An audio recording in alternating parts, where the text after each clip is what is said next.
Back once again for the renegade master. Back once again for the renegade master. Back once again for the renegade master. Back once again for the renegade master. Back once again for the renegade master. Hello my renegades and welcome back. And what are we getting into? We are now getting into Married at First Sight Australia series 12 and we are on episode 1. We are back, people, and the mayhem awaits us, because I'm telling you, I'm sorry, but the Australians in this show are toxic and they don't try to hide that shit either, man. But we shall continue. So before we get into this episode, as I always ask, please hit that subscribe button. Please hit that notification button so you know I'm on and doing videos. Please comment, like, share and do all the good things that you do, because I continue to be on the road to 1K. And no, I was not going to pick my nose. I had an itch. Okay. So yeah. So, you get your opening sequences. Everybody's slow motion walking, getting to where they are. Everybody keeps flipping their hair. I don't know what it is with these freaking hair flips, man, but it's getting on my tits. Yeah, and the biggest person that kept doing the slow motion freaking hair flip all the time was Elliot. Literally wanted to buzz cut that man's hair off. After the shit that he caused, definitely wanted to buzz cut that man's hair off. We all know dating apps are like a cesspool, basically. It's the age of social media at the end of the day. It's eat or be eaten. Let's just put it that way. The social media, I think from COVID happened, has emboldened people online, like literally emboldened people online to chat their shit through a screen. And it isn't probably remotely of who they portray themselves to be in actual person. But what better way than to show everybody that you are cuckoo cuckoo by coming on a reality TV show to have people help you get married. Yeah. So it's 10 brides for 10 grooms.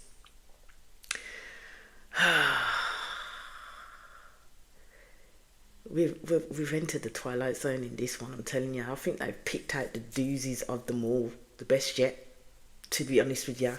So you see that, like, it's the hen do's for the galleys and the stag do's for the guys, so they all meet up and, everybody likes to take their measure. So we see the first bride walking, which is Lauren. First impressions I had of her at first, before the night wore on, was she's got bags of confidence, which is good for this show. And she turned around and she says that usually she sees men as pussies and reduces them basically to women. She has a very convoluted view of marriage and believes that her worth is to serve her husband. She even went so far as to say she wished she was born in the 1920s or the 1950s. And I thought, mate, why do people continue to do this? Why do people continue to romanticize that era? Like it was great for women. It was not great for women at the end of the day. All women boiled down to back then were baby makers and homemakers. That's all they boiled down to. They had no freaking rights. They had no voice. It was the husband was the forefront, to be all and end all. Yeah. The woman was to disappear in the background and be quiet as a church mouse. Why you want to go back to that era, I don't know. And to have that mentality for someone so young, I don't know. I don't know where you want to be in a scenario where you're doing all the work, you're doing all the things, and there's possibly going to be no appreciation coming your way. Like, seriously, it's just, to me, it's just a boring existence to be that way for your husband, to be fair. Like, seriously. And it's usually the toxic men that actually want that bullshit, to be honest with you. Right. Lauren talks about, she said men could be men and women could be women. And I'm just like, I don't understand. Like, I really don't understand it. Like, to romanticize us again, that era, it doesn't make no sense to me. So we see the next bride called Awena. She has a son and she was 15 when she had him and was with his dad until she turned 30. She felt basically she doesn't have oodles of confidence. She lacks confidence basically because she felt that no one would date her with a child. And then Karina walks in. Then you see the next bride, Jamie, walk in. And she point blank sat in her video and said she wants someone who is a cross between David Beckham and someone who has done 20 to life. What the fuck does that mean? Someone has to tell me what that means. And if that's what she specifically wants, she needs to keep that shit to herself, because that was hella weird. Why would you want someone that looked so hard that they'd done 20 to freaking life? What is the matter with you, my gal? Looks like Lauren doesn't like Jamie already. Because when Jamie came in and sat down, all the girls were having a little confab and they were talking about their ages, and Lauren is 37 and Jamie is quite flamboyant. Jamie is quite loud. Jamie is quite confident, and more than likely when Jamie has had a drink in her, she can get even worse. Let's just put it that way. Because she turned around and she said to Lauren she did not believe that Lauren was 37 for a start. And she said to Lauren point blank, you must have been having a lot of sex or something. Now me, I would have found that shit funny. I would have been keying, ha-ha-ha-ing it up with her. But no, Lauren was like, drinking her drink and staring daggers at Jamie, because I believed she found Jamie to be very uncouth and not very ladylike. Let's just say that. Yeah, I just thought Lauren just needed to wind her neck in just a little bit, if you ask me, to be honest with you. So you see Lauren and they're all chatting about what type of man the one or what they've asked for. And Lauren was definitely not impressed with Jamie when Jamie turned around and said she wanted a 20 to life kind of look. And I said she needs to stop telling people that.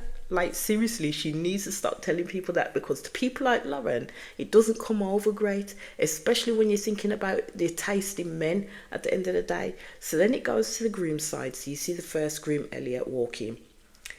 This man automatically thinks he's a number 10. There's confidence there with Elliot, but I see more arrogance than confidence, and that would turn someone off quick smart, especially the shit this man has. He talks about how he has high standards, and I thought to myself, well, those standards didn't work out for you because you're on this show at the end of the day where someone else is doing the picking and it ain't based off looks, hun. Do you know what I mean? If you have such high standards, it's not fucking worked for you. Let's just put it this way. The man said if he feels nothing on his wedding day, then he will leave the experiment. I will have to say that would be horrible, to waste everybody's time, to waste the experts. I'm going to say experts because, yeah, there may be experts in their field at what they do, or they might have private practices or whatever it is they is. But on this TV show, they're absolutely bugging up a different tree when they say that they're experts. I'm sorry, because the amount of shit that they let these people go through is just mind-blowing at times. So, where was I? Yeah, it would be a horrible waste of time to everybody if that's what he was going to do at the end of the day, because then on the flip side, it would be better for him to leave. Because to keep plugging at something he's not going to feel, you can't. Because I've always said you can't manufacture attraction and chemistry, and sometimes this is where I think some of them go wrong, and that's why you get many, as they say, slow burners, because they don't feel that initial attraction, they don't feel that initial chemistry, and they feel like, oh, over time, when we keep continuing it, keep building and keep building and keep building, but it doesn't. You just don't like the person like that at the end of the day, and there's nothing wrong with that. It's just about how you go about it in your actions when you are trying to communicate with this person, because I think you're best off cutting bait earlier on than to keep that shit going, because you're just wasting your time and wasting everybody else's time at the end of the day. So it's what he says after that is quite shocking. Because he said even if she's walking down the aisle, if he did not feel that instant chemistry, he would rather walk. He would literally take off his mic and walk. I just thought, but what if she had the same reaction to you though, mate? What if she walked down, saw him, thought, fuck no, and decided to run off the other way? How would he take that then? Yeah, Elliot's a twat. Elliot is a twat, and that is my first impression of this dude. So you see Dave, and I thought Dave will be for Jamie. The way in which he stole and what Jamie said that she wanted, I thought Dave fit that bill for Jamie. So far, Dave is okay. He basically says that he doesn't have any particulars when it comes to women, but Elliot does have a long list apparently. I'm gonna keep saying it through this video that Elliot's a dick. He's an absolute dick, and someone needs to come put him in check for real. No woman right now should end up with that man. And for the producers filming this and seeing how this man is behaving, yeah, with this group of other men, and further on how he's behaving in terms of before he goes into his wedding, then also as he's talking to the experts, I'm just like, how come no one's called this man out on his bullshit? Like, seriously, how are they not vetting these people a lot better? I mean, they must like a motherfucking challenge, but we've seen how people like this fare because they ain't great. Seriously, they're not great people, and no woman should be pitied with a man like Elliot. Like, seriously, because it's going to be trouble in motherfucking paradise.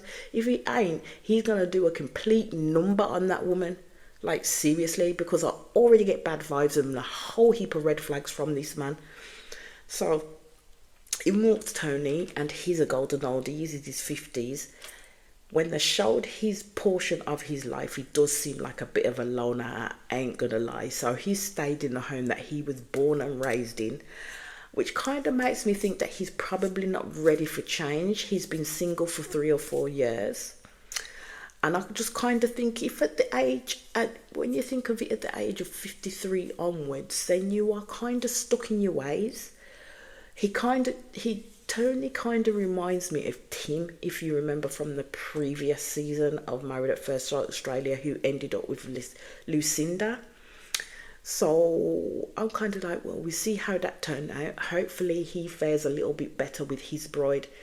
So he wants to model his relationship on his parents in terms of building something and a life. And I thought to myself, my thing is though, that people that tend to do that kind of romanticize the relationship that their parents or their grandparents and yada yada yada have had, in terms of what they saw and what they experienced growing up. Because at the end of the day, they don't necessarily see all of the hardships, the struggles, the probably argument, this, that and the other, the back and forth that would make a marriage that long or relationship that long work. So it don't come easy. So if that's something that these people want, they have to be prepared to put in the freaking grunt work, because at the end of the day, they can get married, but then the rest is up to them. The rest is up to them to make this shit work properly for them. Because to be honest, I think when Married at First Sight UK started, there's only a couple of couples from the very first shows to probably a couple of the other ones that are still together to date. Do you know what I mean? Have made a proper life for themselves to date. Whereas the Married at First Sight Australia ones, I didn't really watch the earlier ones, so I don't know who stayed together in that. But the ones that I've watched from, again, only a select few have managed to stay together to date. Do you know what I mean? So it isn't all that successful, to be honest with you. You have Billy walking, and he's English. I was like, okay, an Englishman on Married at First Sight Australia, just because he's living in Australia, but okay. We shall continue. You see Jake and Jeff walking. You see Ryan walking, and Adrian walks in. He talks about that he doesn't have a particular type. And Elliot, he pipes up with, she needs to look like a supermodel. Someone give that guy a slap for me, please. Like, seriously, because Billy Raw gave this man the side eye. I would have given that man more than a fucking side eye. I'd have been like, what are you under right about now, my dude? Like, seriously? So then it slips back to the women. And you see Katie coming. Katie is a big girl. Katie has been single for 10 years. And Katie, you can tell, literally does have low self-esteem and not a lot of confidence. I liked her as soon as she walked in. As soon as she came on the screen, I did like, she turned around and she says that she's used to people not being attracted to her, but the girl ain't ugly though. That's the thing. She's not an ugly girl. She's quite pretty. I thought they're all arseholes at the end of the day and don't know what a diamond that they may unearth if they were to pick her at the end of the day. She does compare herself like to the other girls, and which she shouldn't do because she is a beauty in her own right at the end of the day. I felt it for her when she says maybe having her forever person is not for her and she should not wish for it anymore. And I thought, that's a shame. I would say that I'm quite good at reading people. So I'm hoping it's a them problem and not a her problem as to why she's overlooked. As I know, everybody can come on this show with a good sub story, but sometimes there's more behind it as the trueness of the people tend to come out on this show. But we'll see what happens as we go through. So in walks Morena, and she is 57. Now I know she'll be paired with Tony. I ain't gonna lie though, she looks like she's had a lot of work done. Let's just put it that way. On her face. I ain't knocking you having work done and stuff like that. But I don't know, her face just looked really tight. Looked really, really tight. So then in walked 4 more newbies, but they didn't provide the names. So hopefully I can get their names at the wedding stage to tell you who marries who. So Jamie is basically curious as she's talking in her video about who will do her heading out of the women, but I have a feeling she will do someone's heading first, most likely Lauren's, which she's already starting to do because you can literally see the pissed off vibes coming off Lauren every time that Jamie talks. Like seriously, she's fully judgmental. Like Lauren is one of those judgmental women, honestly. And I actually thought from that point when I saw how Lauren was reacting to Jamie, I thought, you're going to end up with freaking Elliot, you are. She really is. So Lauren, I believe she thinks she is too good, and Jamie don't know how to behave in mixed company in the slightest. But all I would say is when it comes to Jamie and not behaving in mixed company, those are the best kind of people. They don't give a fuck. They are who they are at the end of the day. They have no airs and graces, unlike Madame Lauren. So Lauren, in her video, as she's talking to the producer, she called Jamie a derelict, but she used the word boganic, which was a made-up fucking word at the end of the day. Stupid made-up word at the end of the day. I think that was another new level of stupidity unlocked for Lauren at the end of the day. I don't like Lauren at all. You can tell I don't like her. Just based off that interchange, that she talked about in regards to Jamie, I'm surprised this woman has friends. I am honestly surprised this woman has friends. They're all talking about what they hope for. And again, Lauren talks about her 1920s comments, which she should keep to herself. And Jamie should definitely keep her 20 to life comment to herself, because nobody wants to hear that. Nobody wants to hear that you want prison fodder. No one. So we see some guy like walking up, I believe, to the stag do, looking suave. And he's European, he's French, and his name is Paul.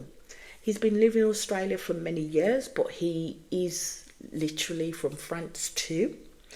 And he does speak French. Elliot had a lot of preconceived notions in regards to Paul being French.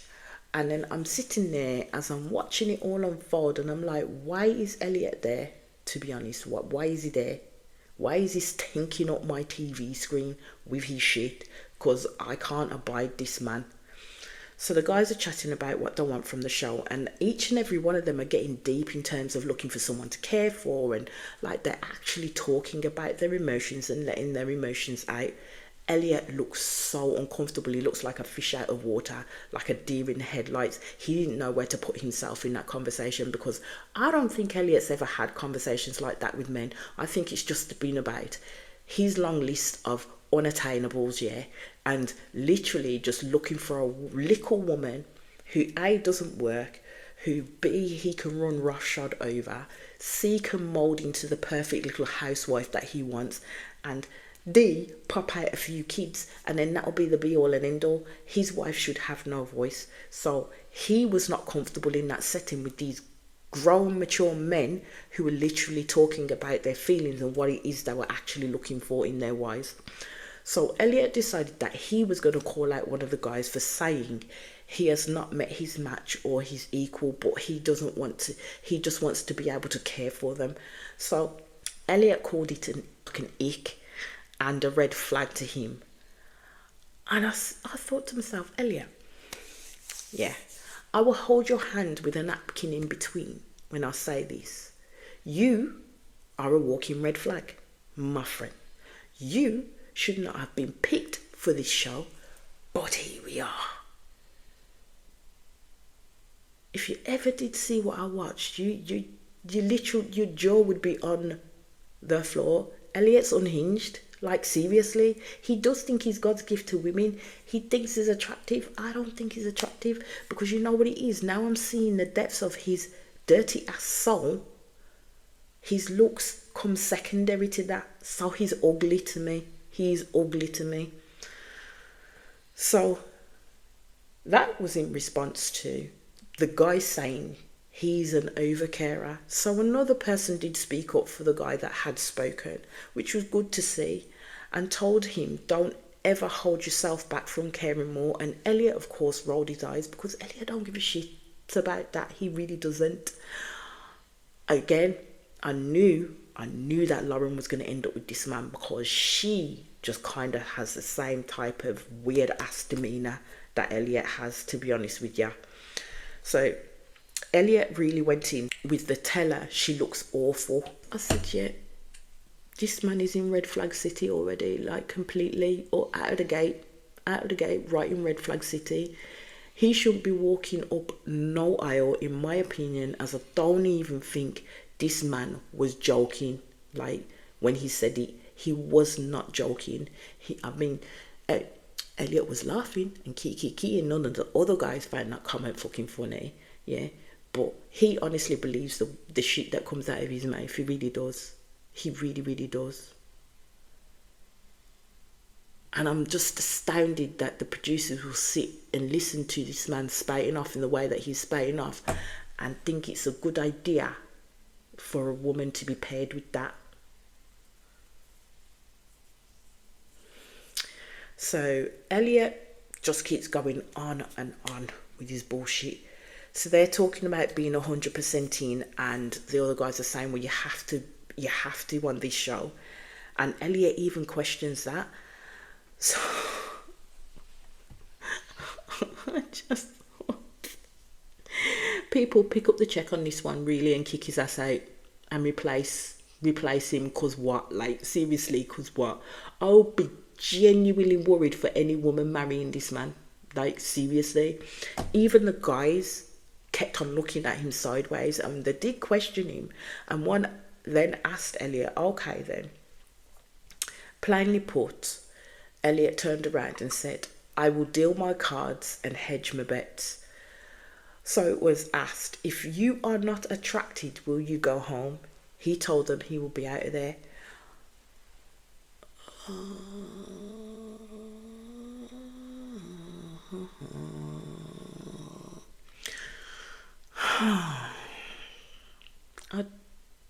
Yeah, Elliot needs to hit the road, Jack. Like, seriously needs to hit the road, because I see trouble.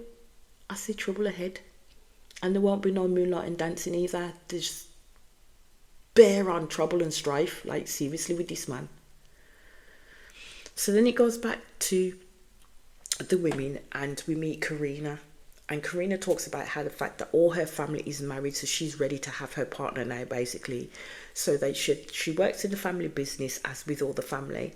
They all live in houses next to each other. So when she says that she is close to her family, they are close, close. Yeah. So she's Italian. I would have guessed that, to be honest with you, because you would have caught that from her family and the way that they are with each other. So Karina feels that, you know, she has a lot of pressure to get married, because everybody except for her is married. Do you know what I mean? That's not including the kids. Yeah, let's get that straight. So she is matched to Paul, who appears to have everything that she's asked for, thank God. And thank God it ain't Elliot. My God, because that man should not be wished on anyone. They do actually suit each other. He's a carbon copy of what Karina wants. So he has been in love twice. Paul has, and he's had his heart broken twice. All I thought was hopefully it wasn't a traumatic breakup, so he doesn't transfer those feelings onto Karina. So then as he goes into the situations that he had with his previous loves, he comes out that he was cheated on, and says that he still has scars from that, and it took him time to recover. So he talks about how he's really close to his family too, and talks about how his parents have been married for 40 years. And I thought, well, he'll definitely like Karina then and her family, because he understands that dynamic of being close to one's family. So next comes Elliot. I'm saying this man has to go. He says he has a high tolerance and a thick skin, so treats people that way. So the producers turned around and asked him, do people tend to misread that a lot? Elliot says they do. I thought, of course they do, because the issue is you, Elliot. Elliot is the problem. And I swear, if this man runs his hands through his hair one more time, it will need to be buzzed off his head. And it's always Dave, where every time he puts his hands up to his head, slow motion hair flick. Why? Why don't make him any prettier? This man irks my soul.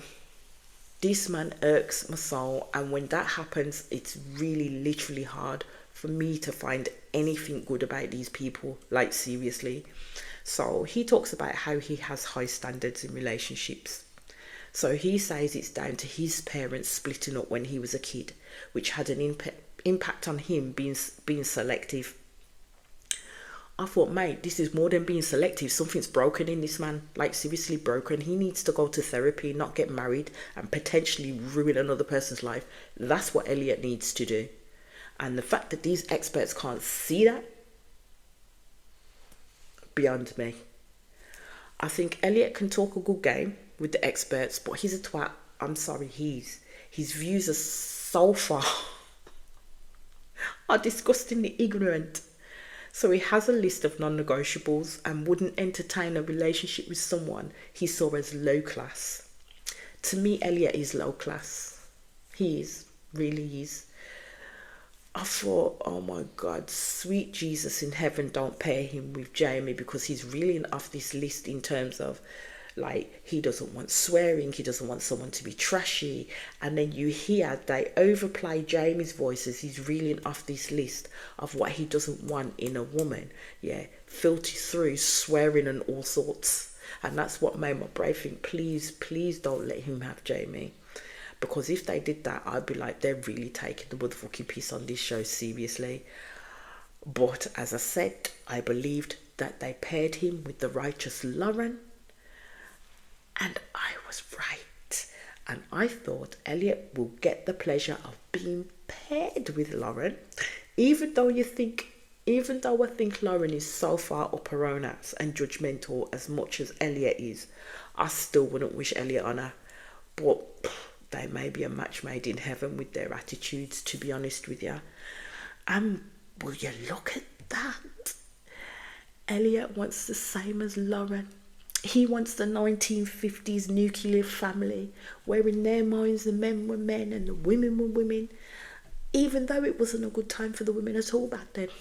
They had no damn rights, and whatever the husband said went. They were seen and not heard, and they catered to the home and hearth. And that is exactly what Elliot wants. No surprise there, Pinocchio. Oh, God. As I said, only toxic ass people want that. Like, seriously, want to go back to that time. I know there are probably people out there that will be happy and would love to do that. But I just can't. I just can't with this man. I just have a feeling that when these two are paired together, Elliot and Lauren, they'll be toxic and full of shit together. Like, seriously, they will look down on others fully. Like, seriously, like their shit don't stink, and they will actually keep up pretenses if things ain't going too well, because they wouldn't want the general population to know that there's something going on within their marriage. They will keep up appearances, let's just put it that way. So it looks like both Lauren and Elliot come from broken childhoods, and Lauren looks like she'd been through a lot of trauma. But I don't think they've done anything to heal that trauma before coming on a show like this. Lauren speaks about the fact that she hadn't even spoken to her dad in 6 years. And I don't know, but it kind of looks that this time around the experts are placing people together on a like-for-like basis. That's my interpretation. They're not going against what each person has set down or specified as the core values and morals of what they're looking for in their partners. So we're going to have Karina and Paul be married and Lauren and Elliot be married. So we go to Karina and Paul's wedding. Karina looked gorgeous. She looked gorgeous, and I love Karina's family. So we get to the first look, because I ain't going to go through it, all the chats and this, that and the other, because it really wasn't nothing to write home about. So it's straight to the first look. So Karina's dad walked down the aisle. At this point, I was like, I'm secretly gunning for these two, and I'm hoping it works out, because they look good, like bear matched with each other. I don't know about the first look, because Paul didn't really give anything away straight away. He was just staring at her throughout the rest of it, like he'd become starstruck, and so did she. So he spoke French to her. And let me say, when he spoke French to her, my little old heart did skip a beat. It was swoon worthy. I would say their vows were really good, and they did think about them before they penned them, and you could tell that. Then, after they walked out, because the whole of the family was shipping them, like absolutely shipping them, because they could see the chemistry jumping off of them, like fully jumping off of them both, and you could see it through the TV screen. And I thought, my heart beat freaking still when I heard Karina, say, is she going to get somebody else?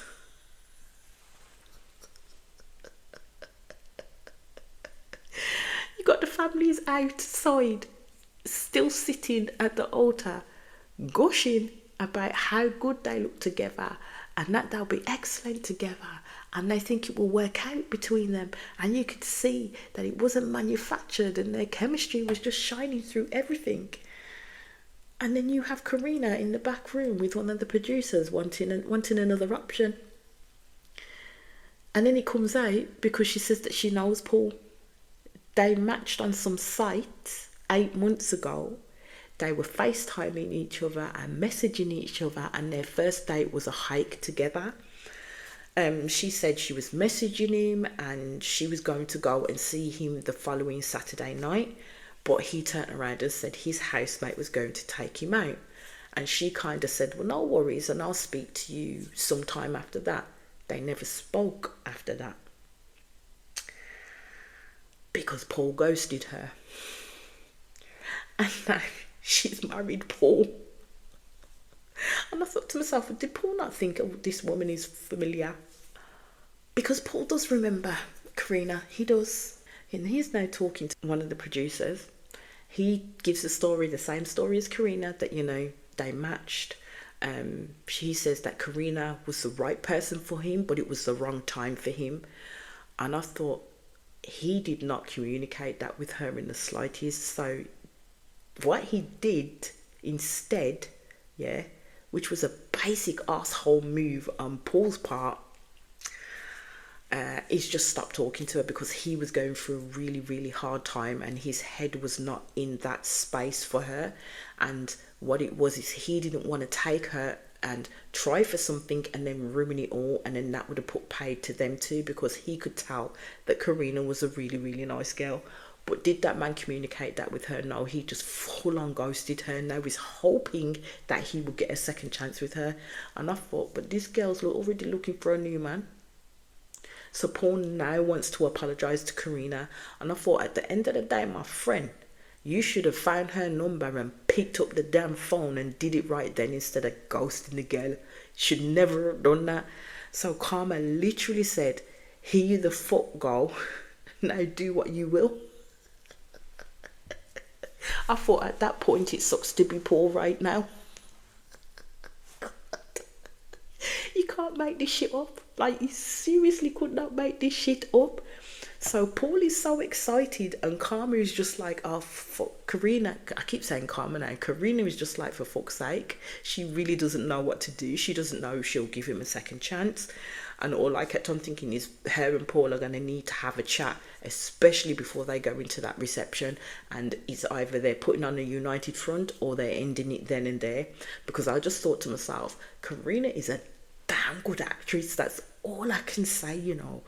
But I also believe that there was still strong feelings for Paul from her side too.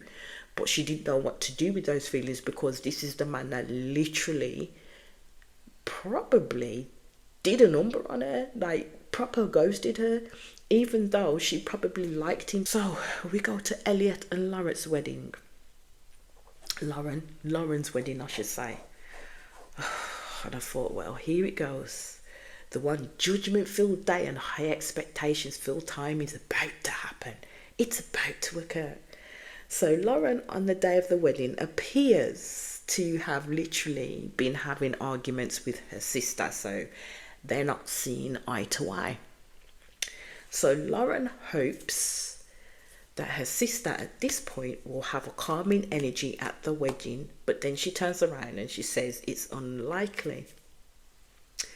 I wonder if you get to see an opinionated Lauren in action if her sister does go rogue, and we shall see how Elliot took it. As I ain't gonna lie, I don't like either of these people.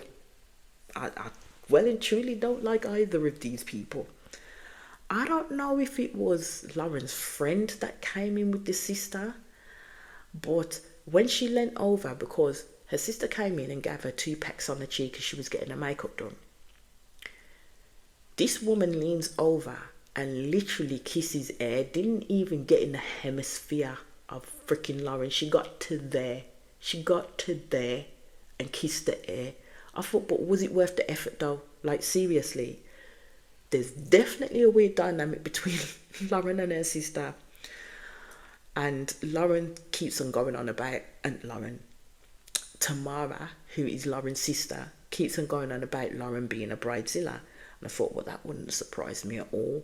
And then it just continued, and I just thought, this is the weirdest and most craziest conversation ever that I am witnessing.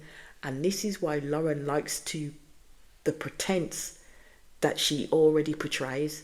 Yeah, because Lauren isn't necessarily how she believes herself to be, because Lauren is a damaged individual, and you can tell this from her childhood. And so is her sister, but the way in which it manifests is completely different for both of them. Whereas Tamara is literally an agitator, a full-on agitator, man. Whereas Lauren likes to keep up appearances. She doesn't like anything to be imperfect in her eyes, basically. She garners for 100% perfectness, but her sister's not a part of that. Her sister's very twisted and broken, basically. So Lauren's sister was right when she says that Lauren's energy was not good at all. And her sister was trying to tell her on the way to the wedding.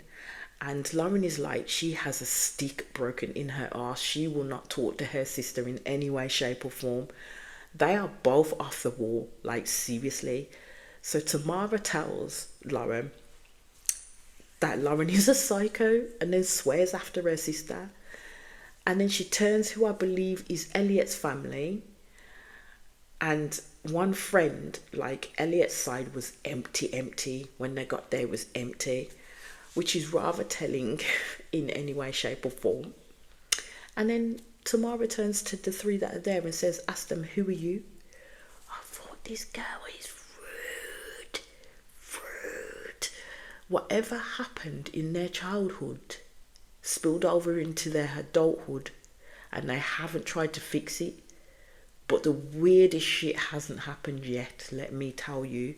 So the sister was already putting herself out there for Elliot's best man, which is the groomsman. I think this girl may need help. well and truly need help. Even the best man looked worried, like full on worried. So we go to the first look. And remember, Elliot said if he don't feel any type of attraction to this girl, he gonna walk, okay? So Elliot turned and looked like he had something wrong with his eyes, because his eyes were wide and bugged out, and it looked like he was straining so hard they were going a little bit red. In fact, his whole face was going red. He looked hella nervous, and lo and behold, this man liked her. This man liked Lauren.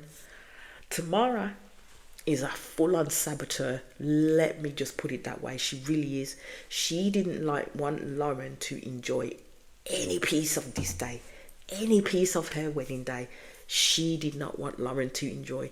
Tamara wanted to be the center of attention, and that's what she set out to do, because she felt that her sister had done her a disservice up until that point. So she thought she's going to get her own back.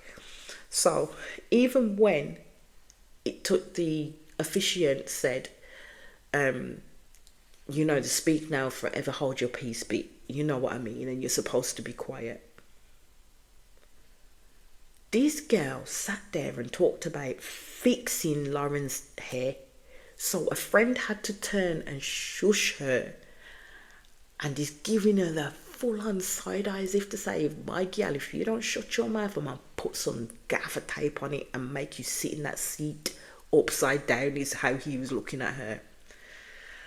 So they went to the vows, and again, it was all about them. It was the whole 50s traditional family beating their vows, which was doing my head in, quite frankly. She literally wants this man to do nothing in the home, like at all. And that's what Lauren shared in her vows to him. And he talked about how he wanted his wife, he wanted to be his true masculine self, and he wanted her to be her true feminine self. I don't even know what that means. I don't even think they know what it means, but it just sounded good to them. I don't see this working for these two in reality, to be honest with you. Like, seriously, I don't. So you go to the wedding breakfasts, and you see Lauren and Elliot is trying to get to know each other. Lauren's sister is sitting at the head table with them with a face like a smacked ass. This woman don't look happy. And I'm just kind of like, this woman does not like her sister, because you ever did see the look this girl was giving her sister as Lauren's trying to talk to her now newly husband. You'd have thought, if looks could kill, Lauren would be 10 feet under, not even 6 feet under, but 10 feet under. Yeah. So Lauren is talking, and Tamara really interrupts them, and says everyone was thinking that, Lauren wasn't going to like her husband, and that's what she said out loud. And the look Lauren gave her sister afterwards, again, that woman would have been dead. Like, Lauren's head, oh, Jesus. This was I hope you've watched this, because this was mad. These two women are sisters, they're fucking toxic. They're absolutely toxic. And I thought, well, Lauren let out her true self at this wedding, because I know Lauren is not the person who she's trying to paint herself to be. She really isn't. She's as twisted and probably as dark as her fucking sister. Let's just put it this way.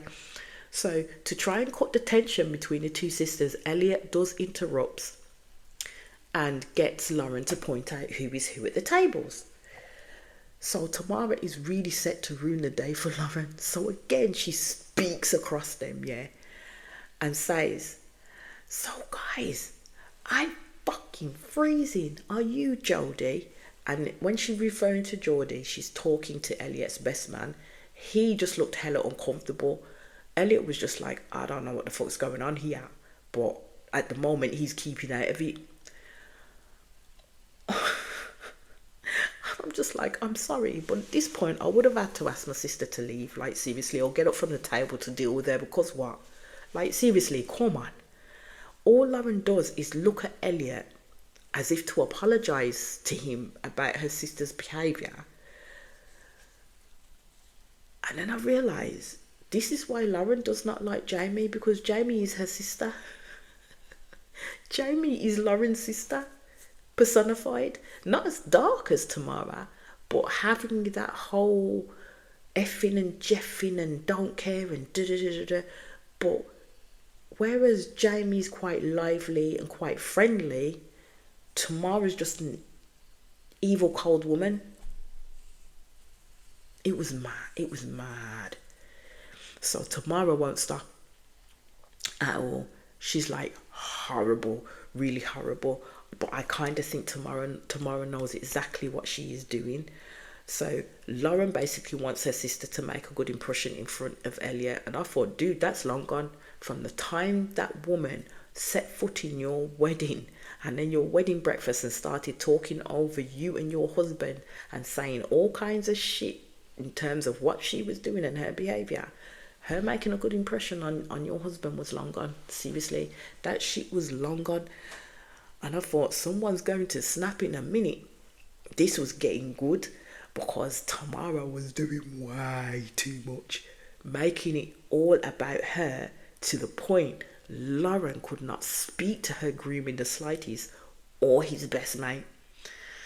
So we wing it back to Paul and Karina, and he's making a dog's dinner of this apology to her, and it's coming across as more of an excuse rather than a sincere apology.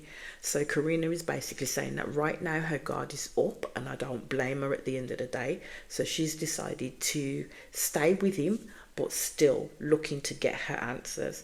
We wing it back to Lauren and Elliot. Tamara's off her trolley, people. Elliot doesn't know what to make of it at all. Like, seriously. She just won't stop. She's completely ruined the day for Lauren. And I'm wondering, why is there no one there speaking up on Lauren's behalf to tell Madame Tamara to put a damn cork in it?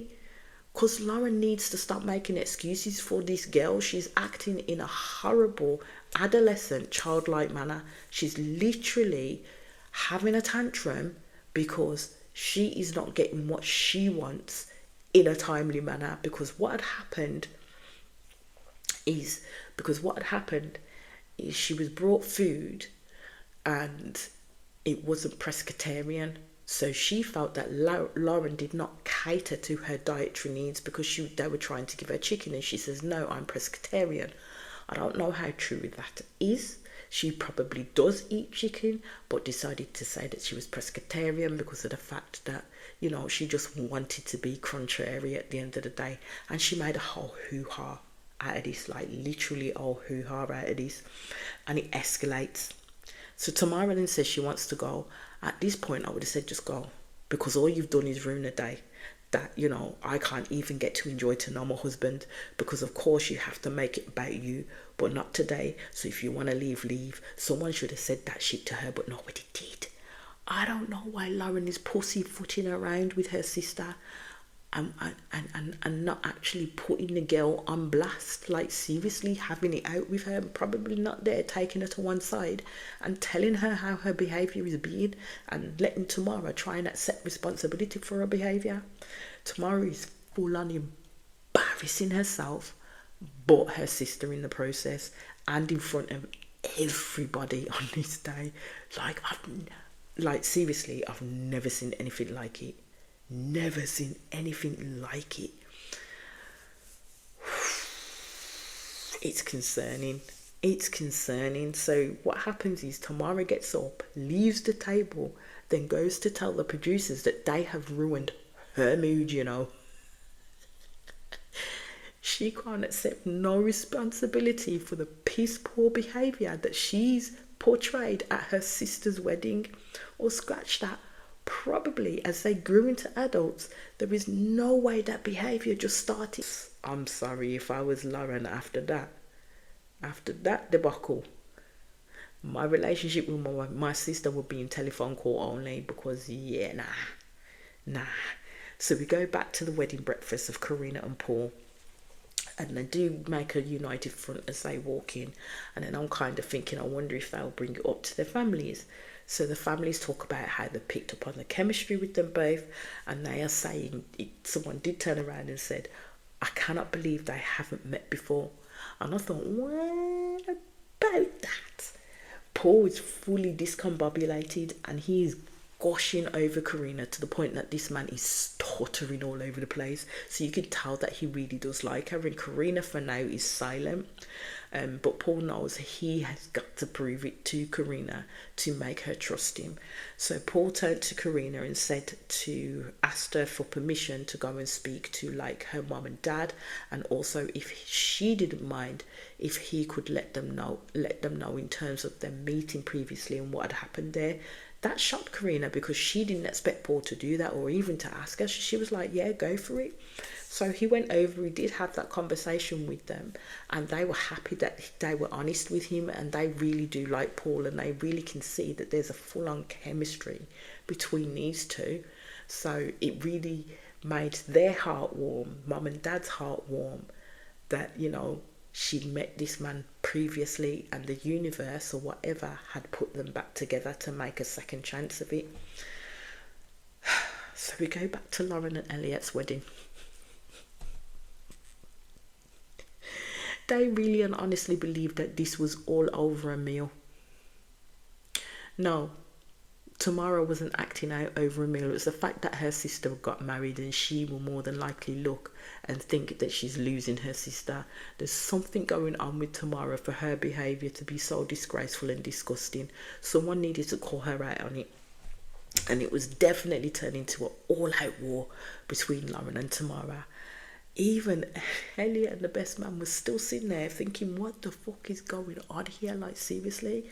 So as Tamara's explaining to Lauren how she feels about this day, and as the sister of the bride, you did, and as she goes into it, Lauren actually turns to her sister and says, can you smile when you are talking to me?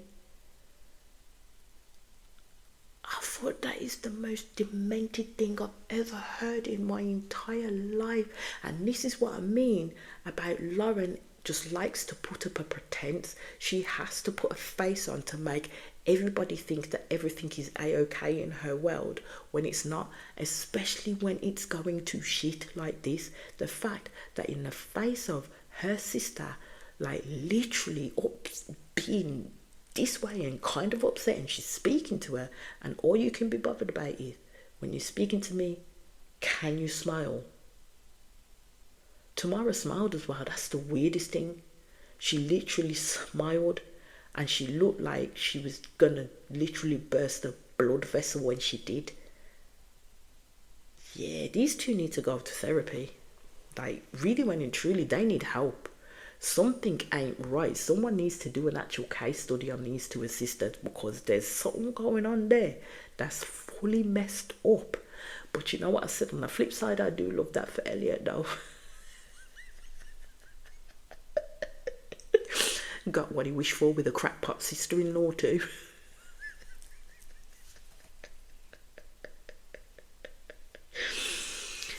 Because Lauren is not who she is portraying herself to be. I can tell you that for now, like, seriously.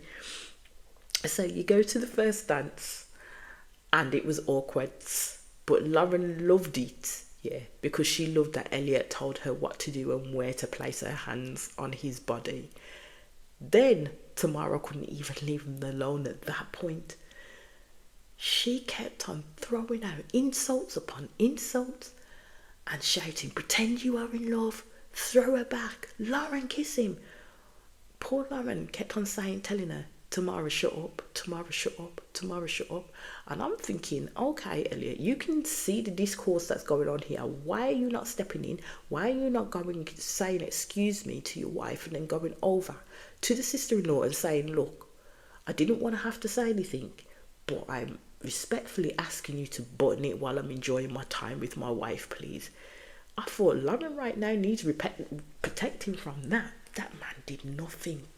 It was one of Lauren's friends who shushed her at the wedding, was telling her, had to go and sit next to her and tell her to stop it, and that if she had nothing nice to say, then not to say nothing at all. Because this woman literally sat next to this man and shouted across the damn dance floor while they were on the dance floor, Lauren, you're too frigid. And, oh, can we cut the cake now? She's not righted. She's not righted. These two sisters are not righted. Like, seriously, they're not. I was just like, Jesus. Jesus, I've never seen anything like it. So everyone is scared that Tamara's actions will run Elliot off.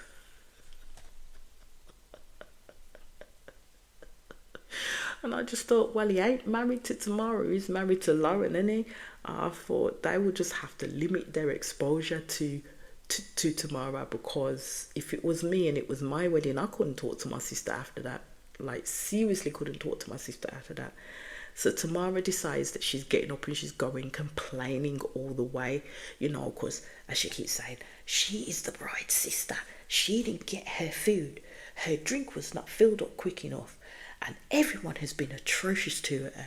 Again, it's blame everybody else. And not even thinking about her sister and that this is the biggest day of her life. Yeah, she just gained a husband and you've just ruined her fucking day, because that's the only thing Lauren is going to remember. And trust me when I say, that won't be the first time that Tamara will do that to them again. Let's just put it that way. So, yeah. Elliot is like, he cannot comprehend the behaviour, and I thought no one could, mate. No one can.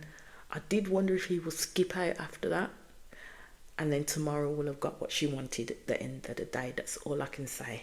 So then we skip back to Karina and Paul's, where they do go out on the church steps and they do have a conversation, and she does sit there and she does say that she doesn't believe at that point in time, when she first met Paul as well, she was not in the right headspace either, and she's just happy that they found each other again, and they're all on the rights. They're all on the rights again, because I do like them together and I really hope it works out for them. But as again, that was only the first episode. Because that's where it ended there. We'll see what the second episode brings to us, yeah, and I'll be back in with that in quick succession.